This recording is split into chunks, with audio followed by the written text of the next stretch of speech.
नमस्कार। तो भैया हमनी के तो सोचत रही कि भोजपुरी के विवाद जौन बा उ खत्म हो गईल, अब शांत हो गईल। माने जौन महेश पांडे के साथे भइल, भले उ गलत भइल चाहे उ गलती कइले रहलन, उ सब उनकरा लोग के मैटर बा, उनकरा लोग करे था। लेकिन हमनी के लागल कि एकरा बाद जौन बा उ मैटर शांत हो गईल, बदल गईल। लेकिन अब धीरे धीरे और ही गरम मैटर होता है। एगो बात सुने में आवता कि पावर स्टार पवन सिंह और धुरंधर भैया में मीटिंग होखे वाला बा।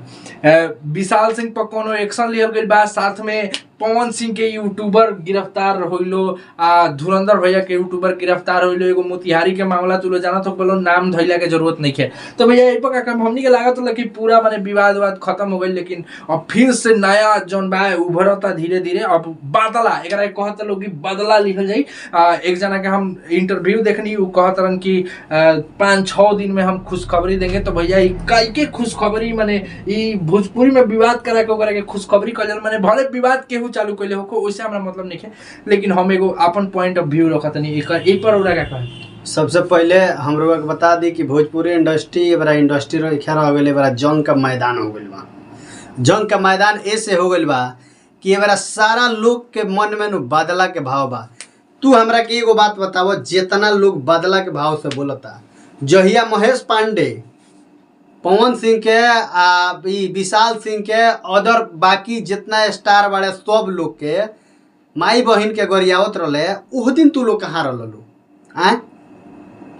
ने उस दिन तू लोग कहाँ रहलू? उस दिनों तो यही धर दिया पर रहलू। तो भैया देखो, भोजपुरी इंडस्ट्री के इंडस्ट्री रह दलो, जंग के मैदान मत बनावलो। आ एबरा हर भोजपुरी इंडस्ट्री हम तरह बताओ तै नू कि एबरा इंडस्ट्री में तू केहू के बोलेबा नू, अगर केहू के निमनो नियत से केहू बोलावत जे आओ भैया कंपनी से कोनो मीटिंग करे बा चाहे कुछ करे बा, तो केहू नहीं जाए के चाहत। का है? खाली बदला के भाव मन में जे घेर के इनका के उरेबा चढ़ा के इनका बारे में गलत मारे के, ई सब माने तू हमरा के बताओ जे तारा क्षेत्र में जाई तो तू हमरा के मारो, हमरा क्षेत्र में आवो तो हम तारा के मारी। ई सब नइखे ठीक। भोजपुरी इंडस्ट्री में ई सब ना होके के चाहिए। साफ सुथरा वीडियो जे भी बनावता, जे वीडियो बनावता ओकरो से निवेदन बा भाई कि तू लोग साफ सुथरा वीडियो बनावो। लोग कोनो प्रकार के गाली गलौज अगर केहू के काम नहीं है पसंद, तो ओकरा काम के तू ई कर जे भैया ये टाइप से काम जौन ई कर तरह पर्सनली हमरा पसंद नहीं है, तू कुछ एमे बदलाव कर, कुछ एक ए पर कुछ ई टाइप से कुछ बनावो लो वीडियो, गाना प्रमोट करो, ठीक बा जगह। ओकरा बाद ये टाइप से वीडियो अगर बनैबो तो जे स्टार कास्ट के लोग बा उहो अगर देखी नु वीडियो तो उनका मन में ही होई नु कि साला सही बुझाता है जी, हम नु तनिया सा कमी कइले बानी, माने तनिया सा कमी कइले बानी, तो एकरा के हम सुधारी, ठीक बा। तो उहो बेचारा सुधारी।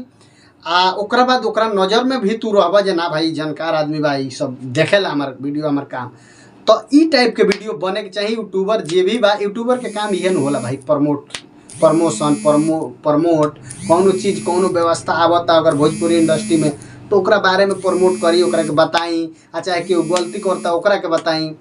तो ये टाइप से तू लोग काम कर लो।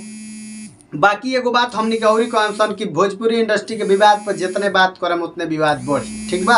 एक जना और बड़ा राजन सिंह मुकुट, तो उ माने गाना वाला तो प्रमोट करेलन, जेकर गाना खराब रहेला ओकरा के अपना तरीका से रोस्ट करेलन, अपना एथी से मतलब वो अपन पॉइंट ऑफ व्यू रखेलन। तो उनकरा के जान से मारे के धमकी दिया जाता है। देखो राजन सिंह मुकुट के जान से मारे के धमकी आज सन के दिया, जब से चैनल शुरू में चलावत रहे तबे से उनका मिलता। लेकिन ये बार जौन भी जान से मारे के धमकी, एक जना के यूट्यूबर बारन 20 आदमी लेके उनकरा के मारे खातिर खोजत रहन मोतिहारी में। तो मोतिहारी पुलिस के मामला तो रह जानता ही, वो छोड़ी वो सब ई सब विवाद कइला में कोनो फायदा नहीं है। ई बात एगो सही होता कि पावर स्टार पवन सिंह खेसारी लाल यादव के मीटिंग होता, मीटिंग में सब कुछ होके चाहिए भाई। आप लोग दोनों बड़े स्टार हैं, आप लोग को मीटिंग कीजिए, और जो भी इसमें बीच में जो घुस के मजा ले रहा है, अपना डॉलर बनवा रहा है, उस पर थोड़ा सा ये कीजिए ताकि साफ सुथरा वीडियो